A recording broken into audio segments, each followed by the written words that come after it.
There's big media news tonight in the US as activists and journalists and left-wing politicians everywhere were mourning the loss of Stephen Colbert. Before we start the show, I want to let you know something that I found out just last night. Next year will be our last season. The network will be ending The Late Show in May. And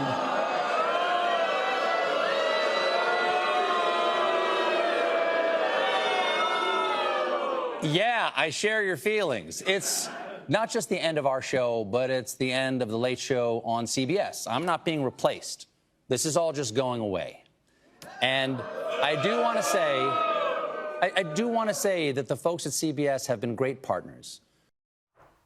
Fox News reports the show had become a bit of a love-in for progressives, with left-wing journalists appearing on the show more than 200 times. And he also ran segments like this in the middle of the pandemic. The vaccine.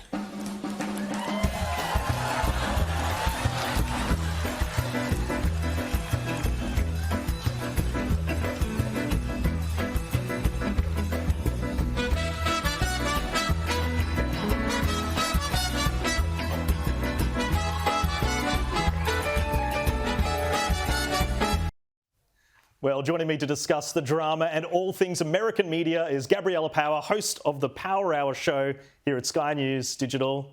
Welcome. Jack, thanks for having me, and thank you for playing that segment of Stephen Colbert dancing to vaccines. That is just what I wanted to watch. So the vaccine, let's start on the vaccine thing, because I used to be growing up, I would watch his show. Do you remember when he used to do the caricature of that kind of the crazy Republican? Yes. And then Jon Stewart would kind of come on, and I loved that. I thought it was the greatest show, really great satirical programming. But then he kind of became, on the other end, almost a caricature of left-wing politics himself, to the point where he's dressing up as like a needle, and it was a very contentious time. Absolutely. And it's very kind of doggedly pushing policies back towards people. Of course, he received so much backlash for that, and even playing it now, you can just laugh at it because it's absolutely ridiculous. And the thing is, he used to be funny, as you say, but he turned what was supposed to be this comedy show into this anti-Trump variety series. I mean, you look at how he reacted when Joe Biden won the presidency in 2020 and he was popping champagne. And then for the next few years, he was just making these jokes about Trump, which of course he's entitled to, but they weren't landing, they weren't funny. But ultimately, this was a commercial decision. You know, his program was losing $40 million a year. He had 200 staff, 20 writers. He was reportedly being paid around $15 million a year. For what? For those vaccine dance performances and some TDS. I mean, people were also switching off. His ratings were plummeting, losing around 30% over a few years. So, look, the left news media are not handling this very well, but a lot of Americans are celebrating and saying good riddance. Yeah. I mean, you alienate half of your audience the moment you become that political, which is, I think, for a show like that, that's so expensive, it's very problematic. But moving on, the View was not happy about the end of Stephen Colbert. Apparently, it is the dismantling of our democracy. I don't know that it's purely political. It could be.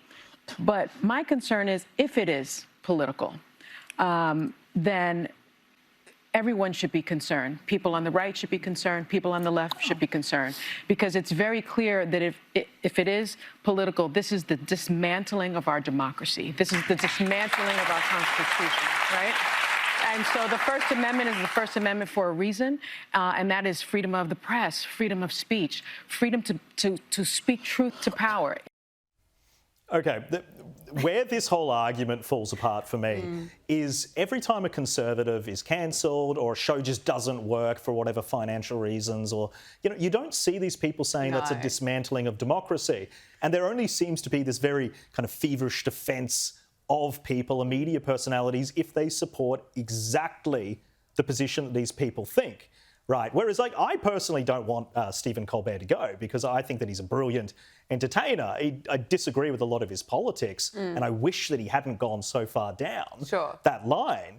But you've got this polarisation in the media, and no one does it better or worse than The View. Oh my gosh, it didn't take long for The View to have that over-the-top reaction. But the thing is with left-wing media programs is they are so over the top. I mean, saying that that Stephen Colbert's show has been axed while its ratings are going down, while it's losing $40 million a year, and then they're saying that this is, democracy is essentially under threat. And the View's, of course, the hosts on The View are not the only ones calling that out, I suppose, or going with this narrative. MSNBC was saying that it was very scary. Or Rosie O'Donnell was speaking into her phone saying that this means that Donald Trump will arrest every artist that disagrees with him.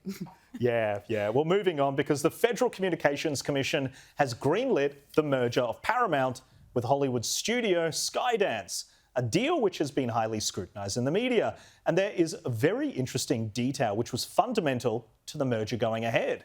The New York Times reports Brendan Carr, chairman of the FCC, said in a statement that the agency had approved the deal after receiving assurances from Skydance that the new company would be committed to unbiased journalism and would not establish programs related to diversity, equity, and inclusion.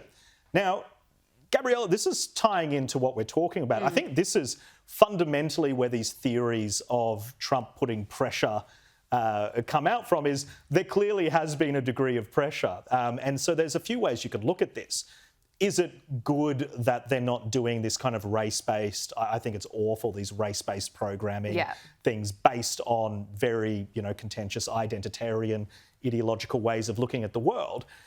Sure, I think it's bad that they do it, but should they not be able to if they're a private company?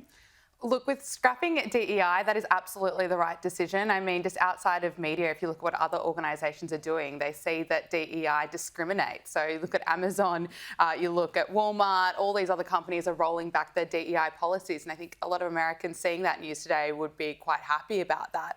As for the point that they're now making this commitment to unbiased journalism, I mean, how much does that say? It before the... Absolutely, but it has absolutely reached this point now, because a recent Gallup poll found that only around 30% of Americans actually have trust in the news media. And you look at the Paramount settlement with Trump earlier this month over the CBS 60 Minutes interview with Kamala Harris, where 60 Minutes had edited Kamala Harris's answers to make her sound better. I mean, how bad is that? There's just been so many examples of biased journalism that I think this can be really welcome, that there's actually going to be someone in place now cracking down on this, making sure that it's unbiased. Yeah. I mean, there's no evidence that the Colbert stuff was obviously linked to all of this, but that's the narrative that they're going to push, and they're going to say it's a threat to democracy, and we'll have to see how it all plays out.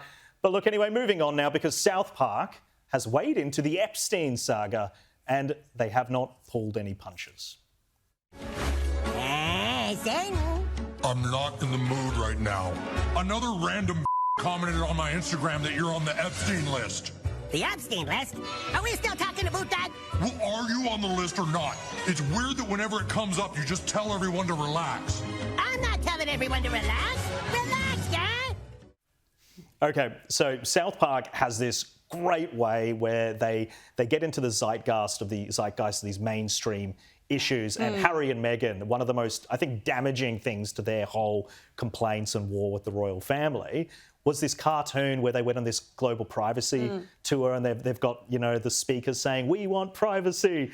And South Park nails it. Here, I think they've done a brilliant job. Trump's literally in bed with the devil, and it's the devil who is angry about Trump and his involvement with Epstein.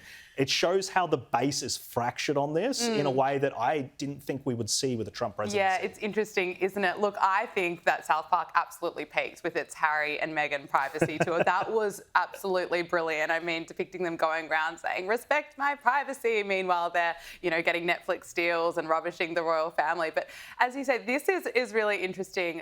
South Park has just reached a $1.5 billion deal with Paramount this week. We're going to see about 10 episodes. But you're right, everyone is talking about the Epstein saga. I think the Trump administration has not handled it well at all. But I will say that we have seen all of a sudden left-wing news organisations jump on this story. They're all of a sudden interested. After burying it, the audacity, of course, they're all of a sudden wasn't interested if it could potentially damage Donald Trump. But of course, Trump has not been, found of any wrongdoing whatsoever. But we are hoping to get some more information and some more transparency around these files. Yeah, definitely. And I think when you're looking at this issue more broadly, that's the fundamental issue to me. It has exposed the way that the media selectively reports. Yeah. And so the Epstein files issue, it's not an issue unless it's politically advantageous. And it is just so fundamentally transparent. I think that the way Trump has handled this is completely wrong. After campaigning to release the documents and then trying to like gaslight us and pretend who cares about it? I mean, you cared about it. You were telling us, Absolutely. you know, I want to see what these documents kind of entail if that was a fundamental promise. But the fact that the media was only interested in this when it was advantageous is a massive discredit to them. And I think it also, you know, I think it's actually a kind of a good thing for the base for it to be shown, I suppose, that the base is divided about this issue because they do care about truth and transparency. No matter who is in power, they were told that there was going to be some transparency on this issue. Don't you love how people on the left, journalists, are surprised that there is division? They're like, wait, but on our side of politics, we just doggedly follow whatever the overlords say. Wait, there is a difference of opinion? Yeah, but you know what? I think that the Trump administration, it appears that they are listening, that we are going to, you know, the Deputy Attorney General is now going to be meeting with Ghislaine Maxwell. There is this push and some movement for more evidence to come out. Yeah, good. Well, we'll have to see how it plays out. But Gabrielle Powell, thank you so much for joining us. Thank really you. appreciate it.